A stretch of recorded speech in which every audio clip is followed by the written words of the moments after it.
Le damos la bienvenida a Prediquemos, un podcast sobre la predicación, el liderazgo y la teología pastoral.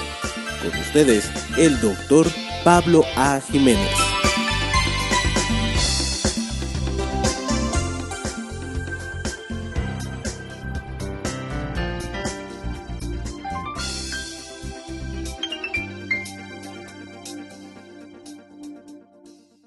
Mis buenos hermanos y hermanas, que se les bendiga. Les habla Pablo Jiménez. Me acompaña el pastor, reverendo y doctor Ramón Martínez Orabona.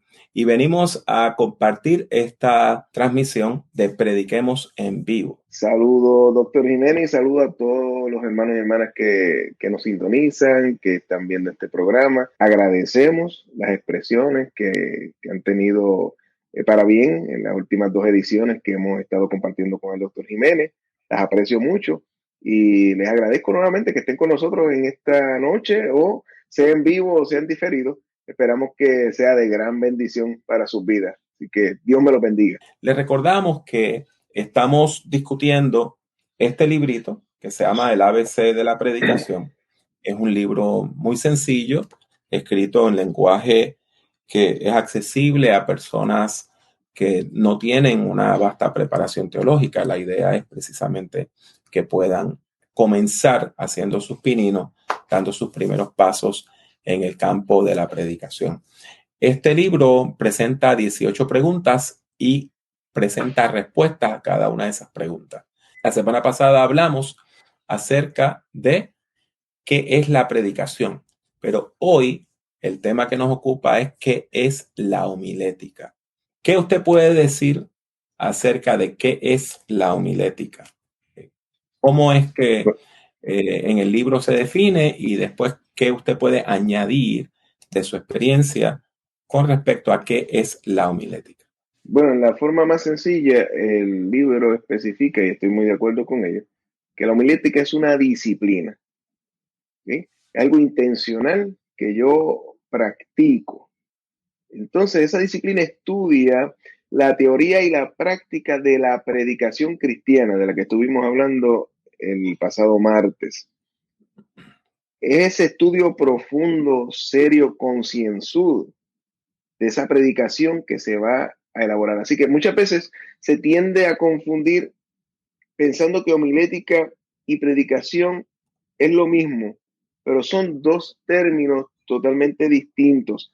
Se correlacionan uno con el otro, pero son distintos. Mientras la predicación es la proclamación del evangelio, ¿verdad? En el contexto del culto cristiano, la homilética es entonces la ciencia que se dedica a ese análisis, y es un análisis riguroso, repito, concienzudo, de esta práctica que pastoras, pastores y líderes laicos también llevan a cabo. Entonces, la homilética hace una serie de análisis, analiza todos los aspectos de esa predicación cristiana. Algunos, ¿verdad?, de los detalles que analiza, pudiéramos hablar que es la teología que hay dentro de la predicación y su relación con la teología pastoral. Hay una teología que es la que nosotros elaboramos en medio de una predicación. Pues la homilética hace un estudio de esa teología que nosotros vamos a exponer. La predicación tiene un largo bagaje histórico.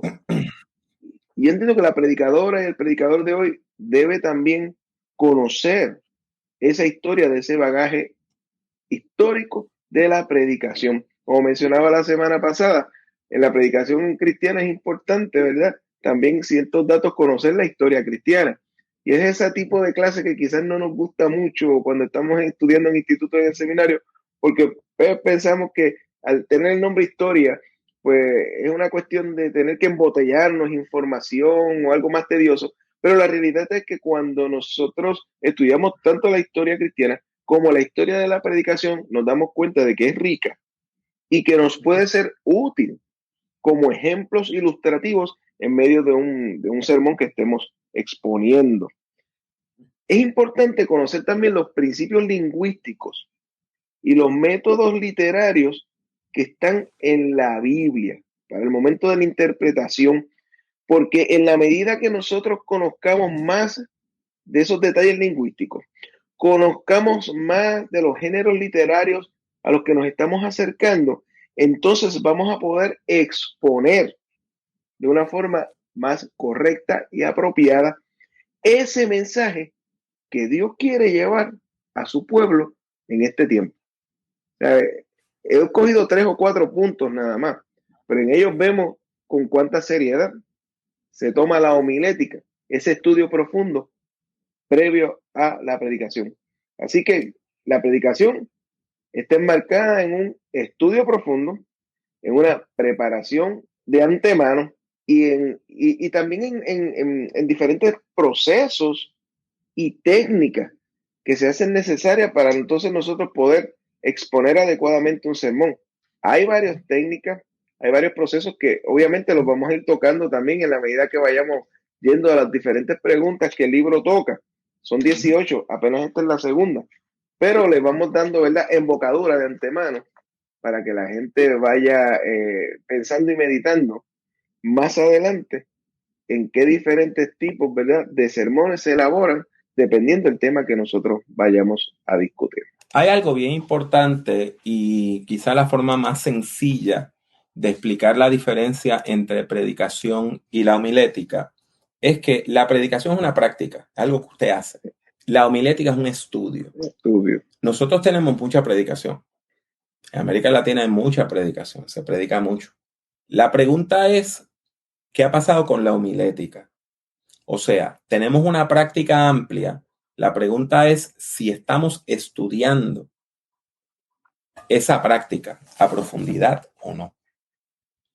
Y esto es bien importante porque, por ejemplo, yo tengo una serie de libros que se enfocan en un aspecto de la homilética que prácticamente en el mundo de habla hispana rara vez tocamos. Y es cómo la gente escucha y procesa los sermones. Uno de mis maestros en Estados Unidos, Ron Allen, dirigió un proceso, todo un proyecto de investigación que produjo una serie de 4 libros.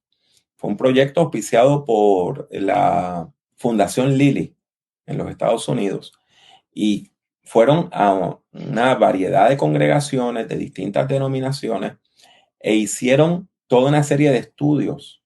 Estuvieron dándole a la gente cuestionarios, haciéndole preguntas, grupos focales, para saber cómo es que la gente escucha, cómo es que la gente procesa lo que escucha.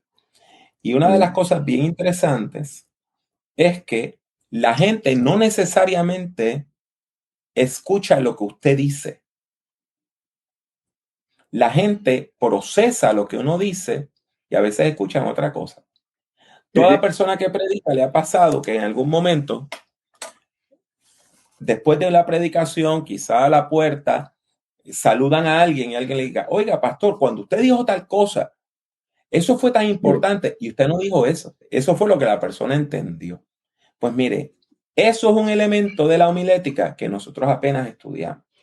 Pero cómo la gente lo procesa, cómo la gente lo escucha.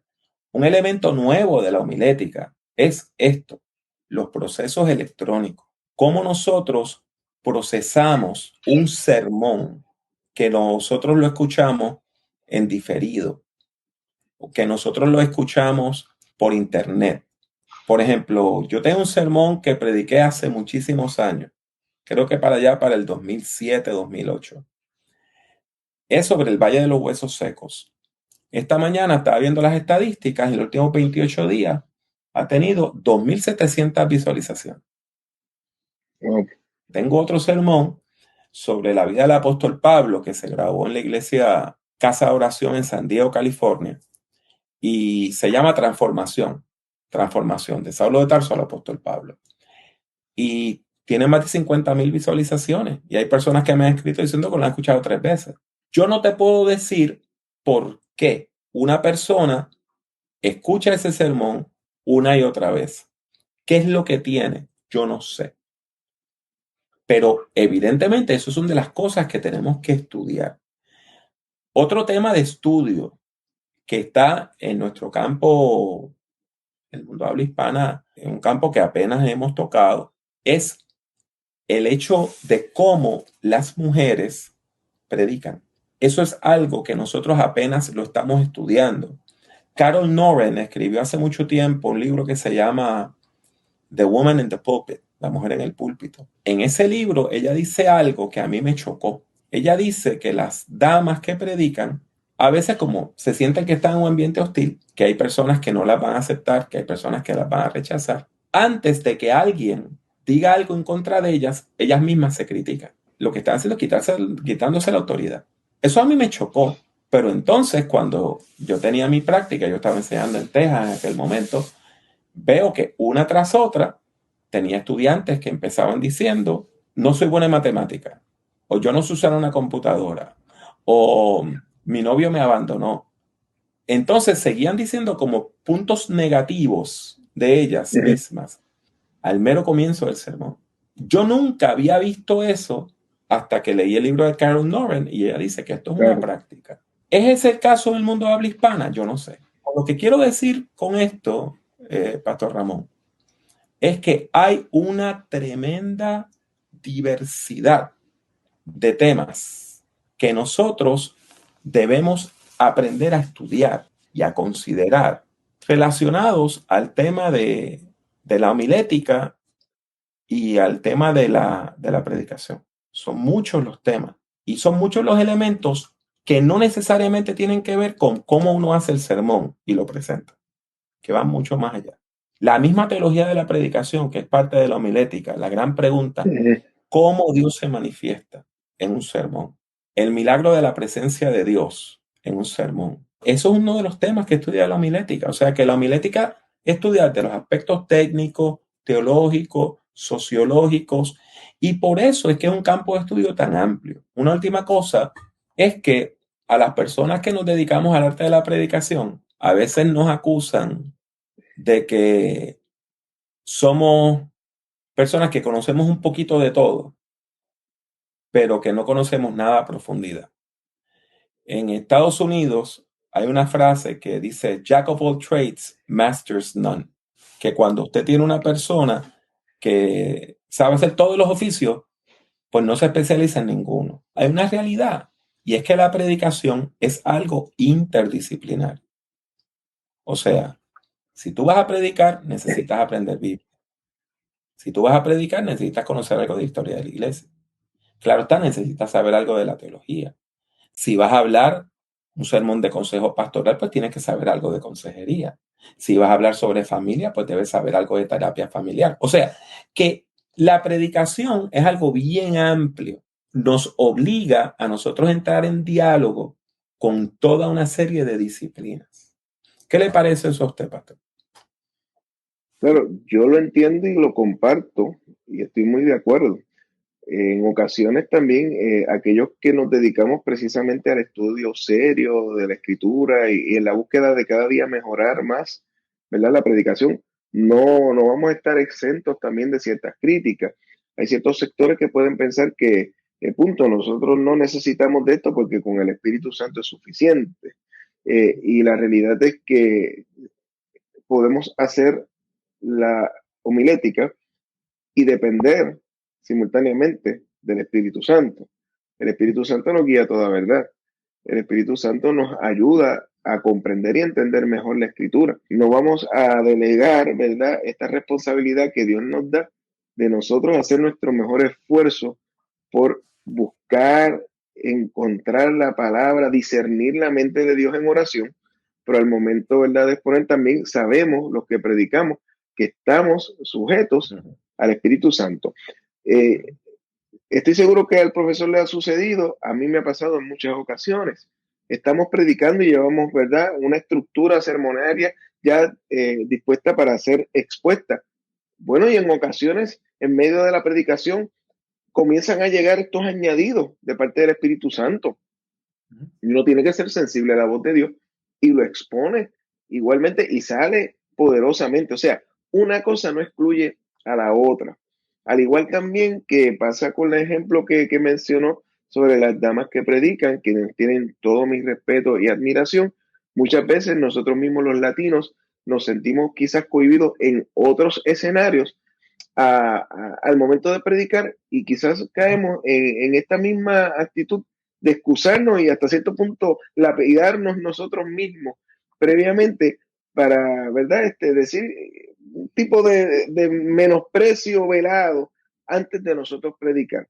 Pues mira, qué bueno que esa dama escribió eso y qué bueno que nosotros tenemos ese conocimiento ahora, porque es una muy buena bandera roja, un red flag, para que nosotros tengamos también cuidado en los momentos en que nosotros vayamos a predicar, posiblemente a lugares que tengamos algún tipo de temor, sea por lo que sea, que entendamos que nosotros vamos preparados primeramente por el Señor, por el Espíritu Santo que nos guía toda verdad y que cuando nos paremos, nosotros vamos a decir la palabra que Dios nos ha enviado.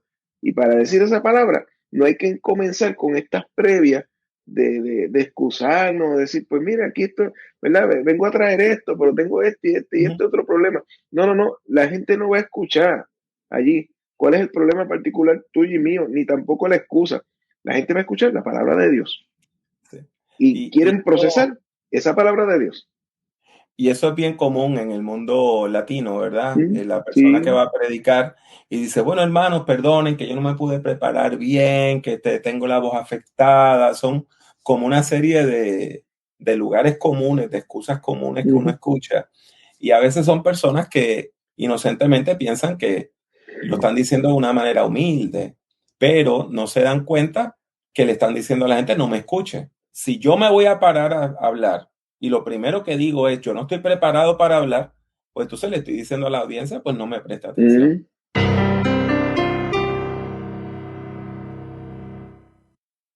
Comenzamos entonces, claro está, hablando del libro que estamos utilizando, que es el libro del ABC de la predicación.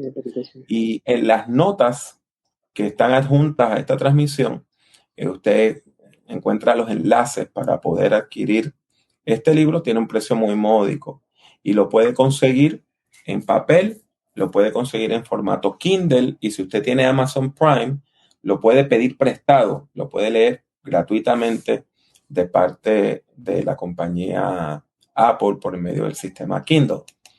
La semana pasada le presentamos un libro de 10 sermones sobre el libro de los Hechos de los Apóstoles, que se llama En el Poder del Espíritu. Es un libro que yo publiqué hace varios años en papel, pero que ahora está en formato de libro electrónico, en formato de ebook. Y cuenta con un prólogo de parte del hermano Roberto Amparo Rivera, quien ya está con el Señor. Quiero presentarles entonces el libro Principios de Predicación. Este es un libro publicado para el año 2003 y fue publicado por la Asociación para la Educación Teológica Hispana y por la compañía Abingdon, que es la casa publicadora de la Iglesia Metodista en los Estados Unidos. Este viene a ser mi libro básico de predicación. Tiene como unas 150 páginas. Tiene varios capítulos, como unos 10 u 11 capítulos y 4 sermones de modelos que usted puede ver. Es el libro básico que yo utilizo para enseñar en español en el campo de la predicación. Tengo otros que les iré presentando en otras semanas, pero durante esta semana, si usted tiene interés en este libro, pues le rogamos que usted lo busque en Amazon. Este libro está disponible tanto en papel como en formatos electrónicos. Eso es importante porque la casa publicadora Abingdon Press no distribuye en América Latina. Así que si usted quiere comprar este libro de fuera de los Estados Unidos, pues es necesario que usted vaya y busque la copia electrónica del libro. Así que le recomendamos Principios de Predicación. Pues vamos entonces a considerar los bosquejos de la semana y el pan del domingo.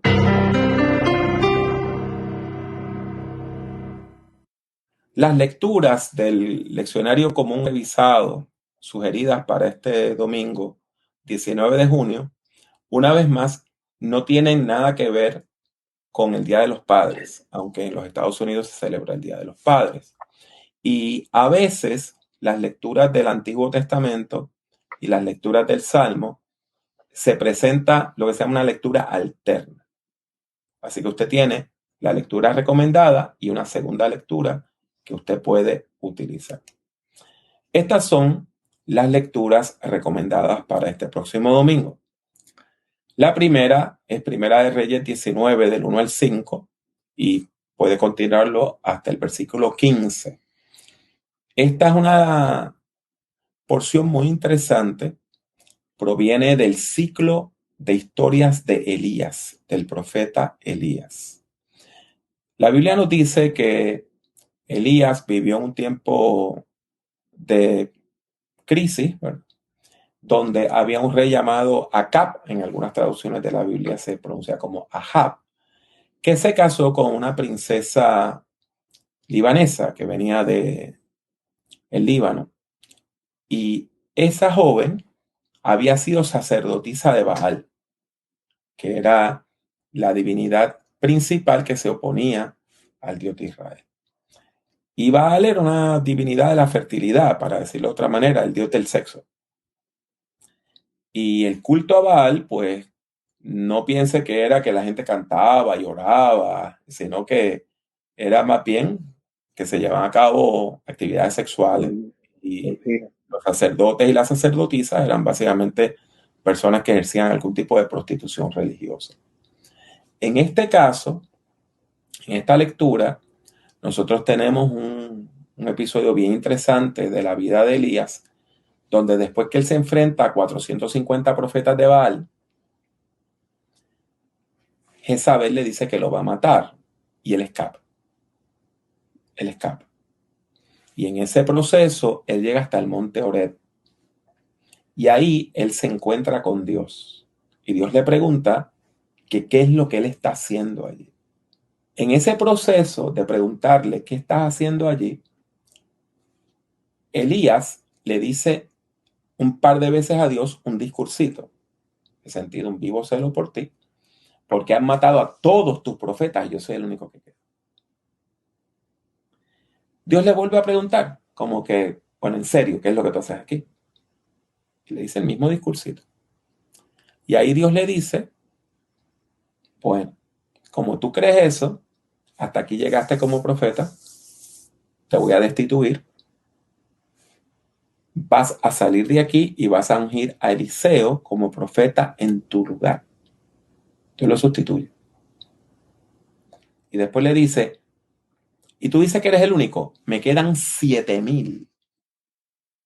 El 7 es el número de lo perfecto, de lo completo. Es una multitud. Me queda una multitud perfecta que no ha adorado. Esa es una historia bien interesante. Y Isaías 65 es una lectura muy hermosa de la última parte del libro de Isaías, que está llena de visiones de esperanza. El Salmo 42 y 43, que originalmente se entiende que era un solo salmo, es una lectura muy interesante también. El Salmo 22 es este salmo que se cree que Jesús lo cita desde la cruz. Desde la cruz. Dios mío, ¿por qué me has abandonado? Porque me has abandonado. Gálatas 3 es el texto que dice que en Cristo no hay ni hombre ni mujer, ni judío ni libre. Ese texto está ahí. Y entonces tenemos el capítulo 8 de Lucas, el endemoniado, en este caso Geraseno. Geraseno, que Lucas, en vez de Gadara, dice que estaba en Gerasa. Pero es la misma historia. Este hombre que se hacía daño, que se golpeaba, que nadie lo podía dominar, y que entonces Jesús va a donde él, le tiene palabras de sanidad, y cuando expulsa el demonio que hay en él y le pregunta, el hombre dice que el demonio se llama Legión. Esa es la palabra que se referían a una unidad militar del ejército romano. Una legión tenía unos 4,800 hombres, soldados, más tropas auxiliares. Y Gerasa era una de las ciudades de la Decápolis, habían 10 ciudades griegas que estaban en la parte noreste que estaba al noreste del mar de Galilea, lo que hoy es Siria, lo que está cerca de lo que hoy es las alturas del Golán. Y entonces es interesante que este hombre está en una parte no judía y dice que sus demonios se llaman como, se llaman legión. Tienen, o sea, que somos el ejército romano. Cuando viene la sanidad, los demonios se alojan en cerdos, que era un animal impuro, y se arrojan al mar. Y si usted ve en los evangelios, varias veces el mar trata de matar a Jesús. Con trombas marinas, con tormentas. Jesús tiene que reprenderlo como si fuera un demonio. Y lo reprende y se calla, enmudece. O sea que el mar, en este caso, representa como las aguas del caos. Y entonces se convierte como en la habitación de los demonios. Así que tienen varias historias ahí para predicar. Pastor, ¿alguna de ellas que le llama la atención que podría decir esto sería bueno para meditar sobre ella uno de estos días? Sí, la estaba mirando así por encima y estaba dándole en el disco duro del cerebro. Me parece que si no todas, casi todas, en algún momento dado he predicado de ellas. Así que me guste y que me llame la atención, por ejemplo, el Salmo 42, un salmo muy conocido, se canta, se interpreta en himnología, como el cielo brama por las corrientes de las aguas. Es un salmo que recientemente pues lo vi desde otra perspectiva, porque eso es lo hermoso, ¿verdad?, de la predicación, que muchas veces vemos un mismo pasaje y dependiendo el tema que vayamos a discutir o la audiencia que vayamos a abordar, nos permite verlo desde diferentes perspectivas, diferentes ángulos. Entonces es un salmo que es un diálogo interno. Es esta persona, este ser humano hablando consigo mismo y le dice, ¿por qué te abates, oh alma mía? O sea, tú físicamente le estás hablando a tu alma interna y en este diálogo se está de alguna forma dando a sí mismo, ¿verdad?, fuerzas nuevas. Confía, no te abatas, vamos a seguir adelante. Y en ese aspecto pues me gusta mucho ese salmo porque ciertamente en algún momento dado yo creo que todo ser humano ha estado también en ese sentimiento de sentirse, ¿verdad?, en un momento dado perdido, sediento de algo distinto y diferente que solo Dios puede proveer.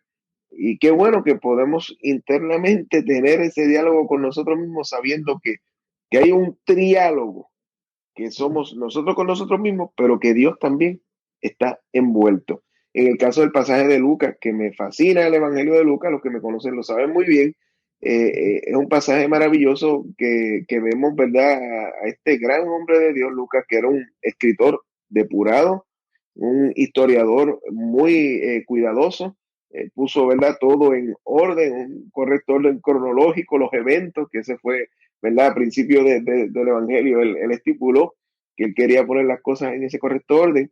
Y a mí de ese pasaje me llama mucho, mucho la atención. Esa certificación médica, cuando ya el hombre está totalmente liberado y él hace ese contraste, donde él dice, y entonces hallaron a este hombre sentado a los pies de Jesús, vestido en su juicio cabal. Y la realidad es que ese es el resultado esperado ante el encuentro con Cristo. El ser humano, antes de poder andar eh, en el caminar con Cristo, pues puede, ¿verdad?, estar perdido, sentirse desnudo, inclusive diferentes personas pueden haberle hecho daño amarrándole.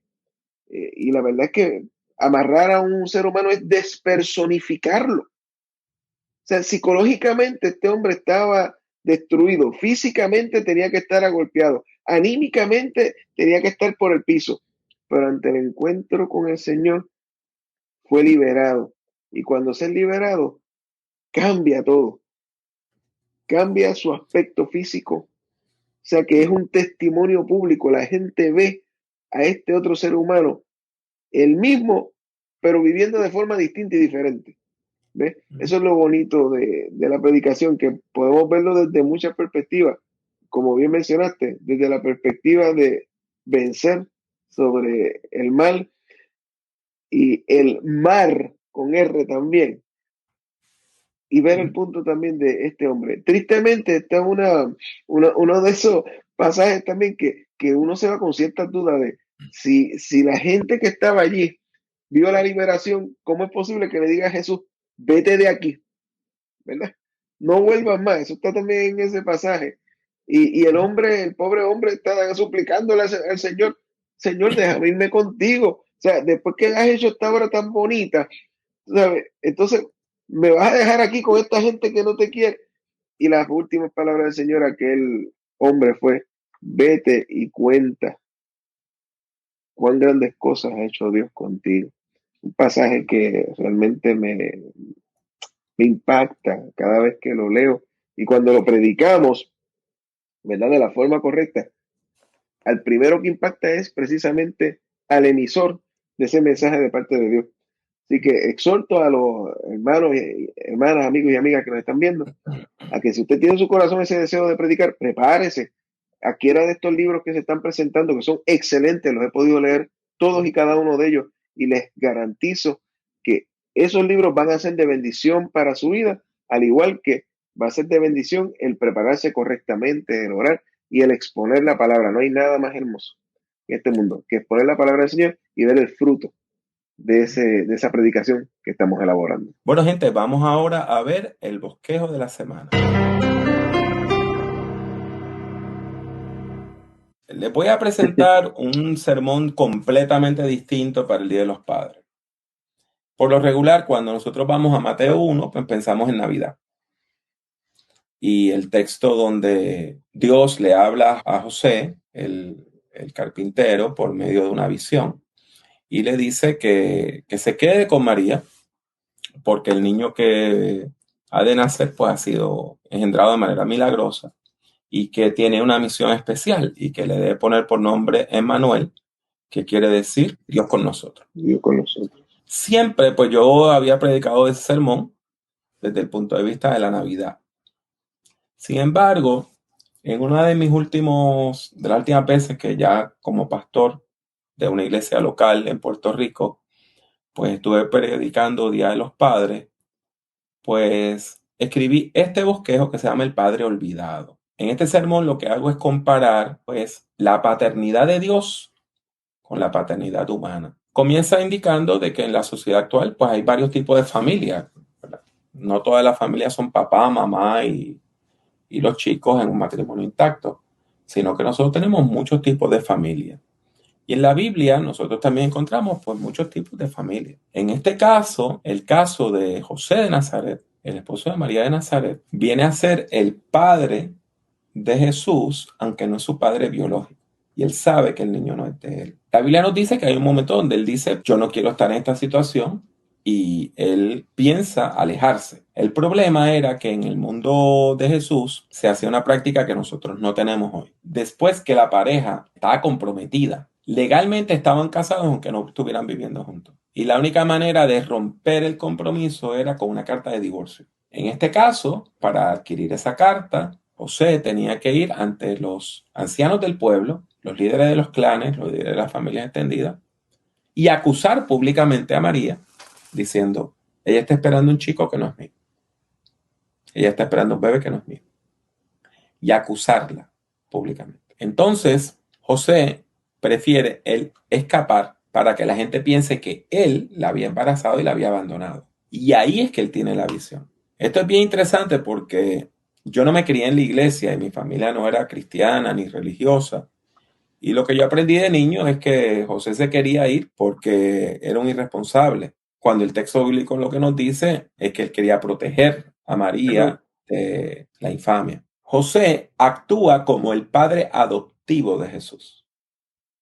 Y Jesús actúa como el hermano mayor en su sistema familiar. Esto nos permite establecer una relación, una correlación con lo que nos dice el Evangelio y nos dice sobre todo las epístolas. Lo dice Juan 1, cuando habla de que por medio de la fe podemos llegar a ser hijos de Dios, pero donde está más claro es en Romanos 8, del 13 al 17, que dice que el Espíritu Santo es el espíritu de adopción. por medio del cual las personas de fe pueden llegar a ser hijos e hijas de Dios.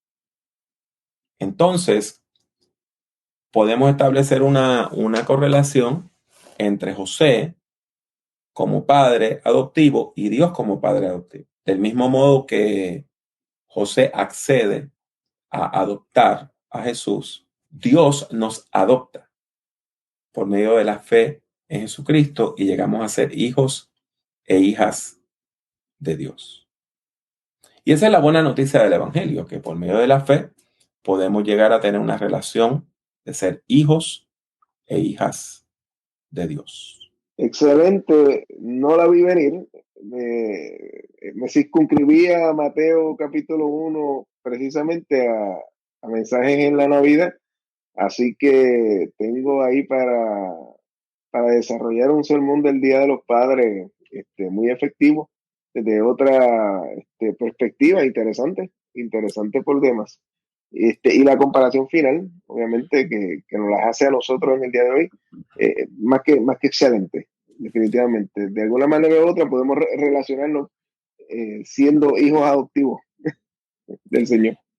Y por eso mismo, como nosotros nunca predicamos sobre José, a menos que sea Navidad o algo así, pues titulé este bosquejo El Padre Olvidado.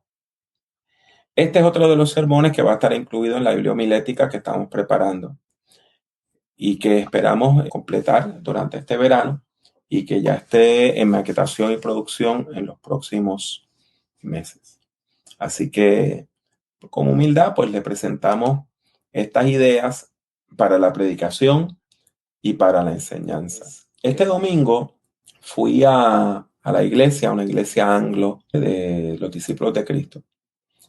Y fue bueno porque la iglesia tenía un número bastante grande. Yo he ido aquí a iglesias discípulos que no hay ni 10 personas, pero en esta habían más de 50.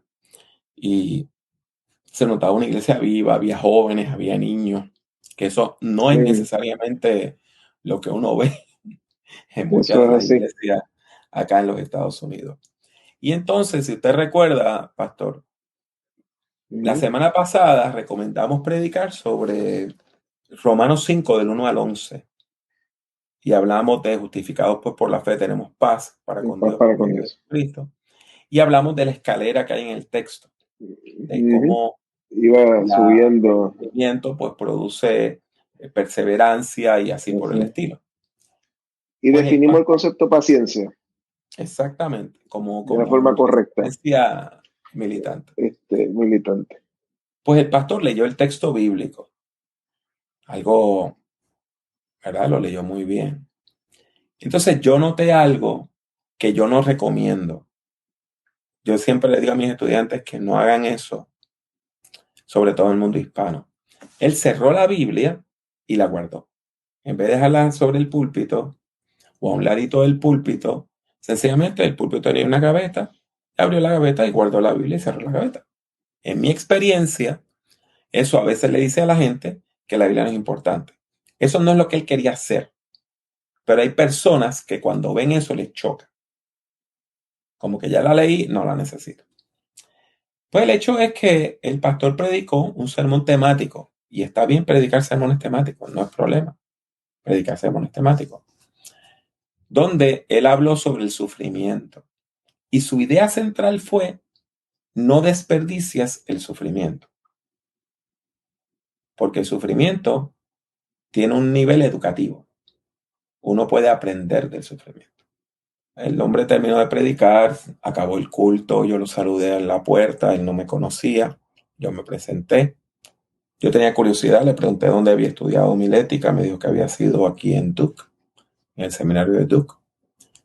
Y salí de la iglesia y había algo como que yo no le podía poner nombre de cuál era mi incomodidad con el sermón. Porque una vez más, uno puede predicar sermones temáticos, no es problema. Hasta que me di cuenta de por qué fue que me chocó. Cuando él dijo, no desperdicies el sufrimiento, que el sufrimiento puede ser una experiencia de crecimiento, él nunca mencionó a Dios. No dijo, no menosprecia el sufrimiento que uno tiene en el Señor. Por la causa de Cristo. Por la causa de Cristo, o el sufrimiento que puede venir por causa de una prueba que Dios permita. Sencillamente, él dio como por entendido. Pues la gente iba a entender que él iba a presuponer que él está hablando de una perspectiva cristiana. Y entonces aquí volvemos a una de las cosas que yo siempre le recalco a mis estudiantes, y que mis estudiantes, algunos pues, que han tomado clases conmigo, saben exactamente qué es lo que yo voy a decir. Y es la importancia de uno mencionar a Dios en la idea central. Que mi idea central hable de Dios. Que sea teológica, que mencione a Dios. Porque si yo no tengo a Dios nombrado explícitamente en mi idea central, puede ser que no lo mencione en el sermón. Pues la idea de que uno puede aprender del sufrimiento es correcta, pero eso mismo lo puede decir una persona que no sea creyente. Uno no tiene que ser creyente para pensar que se puede aprender el sufrimiento. Entonces, ahí fue que yo vi la desconexión, que no había una clara conexión entre la fe y el sufrimiento. Y sencillamente, pues, cuando sufra, no desperdicie el sufrimiento. El sufrimiento puede tener un aspecto didáctico. Pues, cuando uno no menciona a Dios en el tema central del sermón, pues deja en la mente de la audiencia el hacer esas conexiones. Yo respeto lo que quiera hacer cualquier persona desde el púlpito, ¿verdad? Yo no soy quien para estar juzgándole, pero sí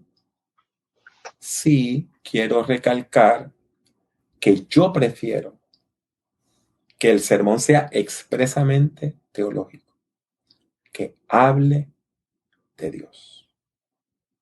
Para mí eso es importante, porque si no podemos terminar diciendo algo bonito y quizás hasta que ayude, pero que no necesariamente te acerque a Dios.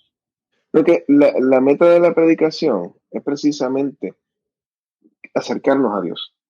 Entonces, ese acercarnos a Dios nosotros no debemos en ningún momento, ¿verdad? Y repito, no debemos asumir que la gente lo entendió. La predicadora y el predicador de hoy debe ser explícito al mencionar a quién nos referimos. O sea, nuestra fe está depositada en Dios. Si sufrimos por la causa de Cristo, la palabra nos dice, ¿verdad? Que tenemos X y X y X cosas, porque Dios mismo nos sostiene. En el medio del sufrimiento, Dios ha de sostenernos. Pero un sufrimiento genérico nos puede también llevar a soluciones igualmente genéricas. Entonces, es bien importante que nosotros hablemos categóricamente en ese mensaje que estamos dando acerca de Dios, al Dios que le servimos. Esto es muy similar a muchos, ¿verdad? Himnos que estamos escuchando en diferentes emisoras. Bueno, hablan del amor, hablan de la necesidad de tenerte, pero no mencionan que es a Dios. Entonces, ese cántico, que puede sonar muy bonito, con unas lindas armonías, pues sí, alguien puede pensar que se le está, ¿verdad?, refiriendo a Dios, pero puede pensar a otra persona que se le está refiriendo a un novio o una novia, etc. Tenemos que tener en cuenta que si nuestra meta es la de predicar, tenemos que predicar de forma teológica, de la manera bíblica, bíblicamente centrado, teología. Nosotros no vamos a dar una charla de motivación, nosotros vamos a dar una palabra que es poder, una buena noticia. Y esa buena noticia nos dice que tenemos esperanza, tenemos salvación, tenemos a un Dios que nos sana, a un Dios que nos redime. Y eso hay que decirlo de forma explícita, sobre todo en el mundo en que estamos viviendo hoy. No se debe dejar a asumir que la gente entendió. Debemos de decirlo clara y diáfanamente. De esa manera, pues estamos ya llegando al fin de nuestro programa. Damos entonces gracias al Señor por esta oportunidad, gracias a todas las personas que se conectaron, que nos escribieron, que le dieron like a nuestro programa, nuestro podcast, y esperamos que ustedes pues sigan en sintonía con nosotros, hablando de predicación en Prediquemos en Vivo.